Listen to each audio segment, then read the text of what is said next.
Hey everyone, and welcome back to the channel. We're thrilled to have you here for another exciting episode. Today, we're diving into something truly extraordinary. Today, we're diving into the wacky, unbelievable, strange side of history you definitely didn't learn in school. Forget the boring dates and names. We're talking about the kind of stories that make you question reality itself. Get ready, because we're about to uncover some of the weirdest facts from the past that'll make you say, how did that actually happen? Imagine discovering events so bizarre, they sound like they're straight out of a fantasy novel.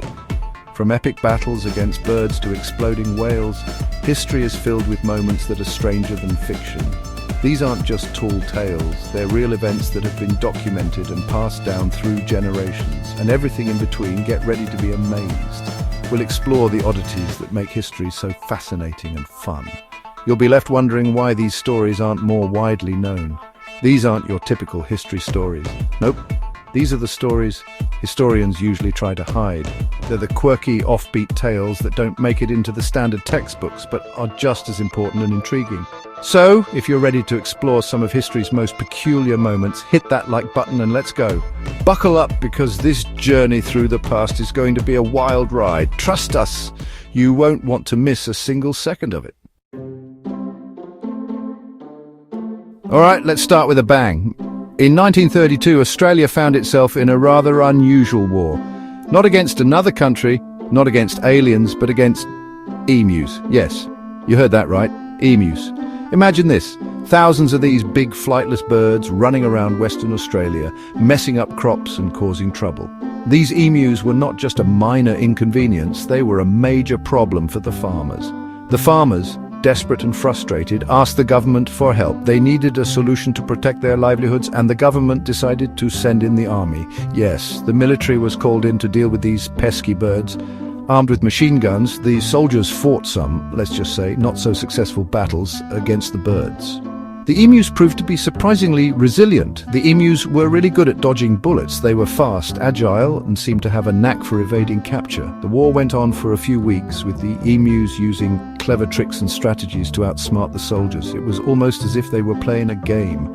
In the end, the Australian military lost. The emus had won.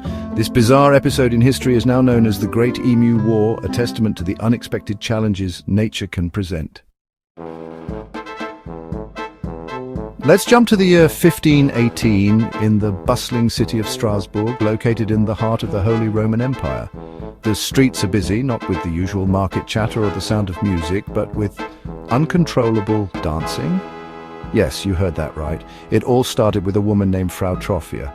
One day, out of nowhere, she began to dance fervently in the streets, and she didn't just dance for a few minutes or even a few hours. She danced and danced and danced. For days on end, she danced, unable to stop.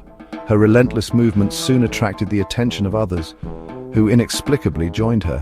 What started with one woman quickly escalated. Dozens, then hundreds of people were dancing like there was no tomorrow. They danced until they were too tired to stand, collapsing from exhaustion, only to get up and start dancing again. The local doctors and authorities were baffled. They had never seen anything like it, and had no idea what was causing this bizarre phenomenon. Some believed it was the work of evil spirits, a curse that had befallen the town. Others thought it was due to hot blood, a condition where the blood was overheated, or perhaps even poisoned bread that had driven people mad. To this day, the true cause of the dancing plague remains a mystery. Was it a mass hysteria, a reaction to stress, or something more sinister? We may never know. Okay, this next one is funny. We all know Napoleon Bonaparte, the Emperor of France, the great general. But did you know he was once attacked by bunnies? Napoleon decided to go rabbit hunting. His men caught hundreds of rabbits. The hunt began. But the rabbits, instead of running away, ran straight at Napoleon and his men. These weren't normal bunnies. They were like a fluffy army. Napoleon and his men were so surprised they had to run away. The rabbits won. Let's go back to the 800s. This is the story of Pope Formosus, and it's really strange. Pope Formosus was put on trial after he died. In 897, Pope Stephen VI, who came after Formosus, didn't like him. So he put Formosus's dead body on a throne and held a trial. The charges? Lying, breaking church rules, and being a bad pope. Someone spoke for the dead Formosus, but he didn't have a chance. The verdict, guilty. Formosus wasn't Pope anymore. His fingers were cut off and his body was thrown in a river. Who wants a beer? Let's go to London, 1814, for a story about disaster and beer. The Mew and Company brewery had a giant vat of beer. This vat held over 1 million litres of beer. One day the vat broke. A huge wave of beer flooded the streets of London. Buildings were destroyed, people were swept away, though nobody died, and the streets were filled with beer. The air probably smelled like a giant pub. The London beer flood teaches us about the dangers of too much beer.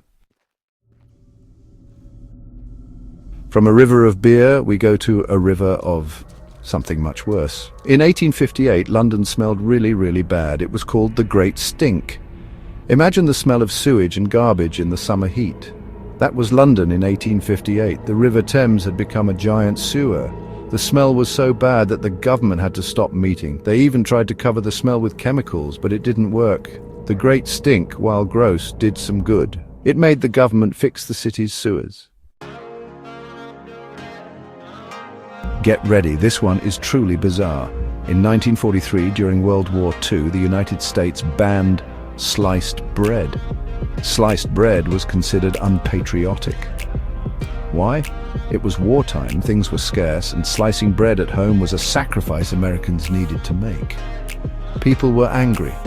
They wrote letters complaining about the government messing with their breakfast. The ban only lasted 2 months. This story takes us to the edge of war, all because of a dog. In 1925, a stray dog crossed the border from Greece into Bulgaria. Bulgarian soldiers kept the dog. The Greeks wanted their dog back. Things got serious. Soldiers got ready to fight. Shots were fired, not at the dog, and the two countries almost went to war, all because of a stray dog. In the end, everyone calmed down. This next story is not for anyone who gets queasy easily. In 1970, a dead whale washed up on the Oregon coast. The authorities decided to blow it up with dynamite. What could go wrong? A lot. The explosion sent whale pieces everywhere. For our last story, let's go to 1816, known as the Year Without a Summer. Imagine a world that's always dark with snow in June, dead crops and constant fog. That was 1816. A huge volcano erupted in Indonesia the year before. It sent so much ash into the air that it blocked the sun. The year without a summer reminds us of the power of nature. There you have it. 10 of the weirdest events in history. From fighting emus to exploding whales, history is full of surprises. It just goes to show that truth is stranger than fiction. Until next time, stay curious and remember, history is never boring.